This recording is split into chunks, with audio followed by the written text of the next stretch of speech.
আসলে নির্বাচন কমিশন পুরোদস্তুর বিজেপির দলদাসের মতো কাজ করছে।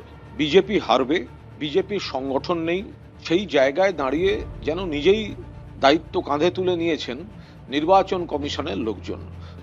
ছবিটা আপনারা দেখুন, বিজেপির নেতা সঙ্গে সঙ্গে ঘুরছেন।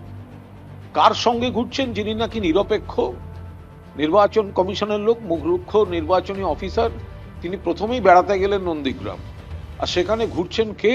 না, বিজেপির কালীচরণপুরের অঞ্চল কোঅর্ডিনেটর তপন কুমার মাহাপাত্র। শুধু এটাই নয়, নন্দীগ্রাম 2-এর যিনি বিডিও সুরজিৎ রায় ক্ষেত্র একই ধরনের অভিযোগ ইত্যাদি ইত্যাদি ছিল। ভোটারদের বাদ দিচ্ছেন, বৈধ ভোটারদের বাদ দিচ্ছেন, অন্য রাজ্যের ভোটারদের ভোটার লিস্টে কপি পেস্ট করে ঢোকাবার চেষ্টা করছেন এবং এখানকার সমস্ত নির্বাচনী প্রসেসটায় বিজেপির দ্বারা প্রভাবিত হয়ে এবং বিজেপির সুপারিশ করা লোকদের ঢুকিয়ে নির্বাচনটা কারচুপি করার চেষ্টা করছেন। মুখোশ পরে আছেন। এর থেকে ভালো যে নির্বাচন কমিশনের লোকজন, তারা নির্বাচনে নিজেরাই লড়তে পারতেন। বিজেপির মুখোশ পরে এইসব করার কি দরকার?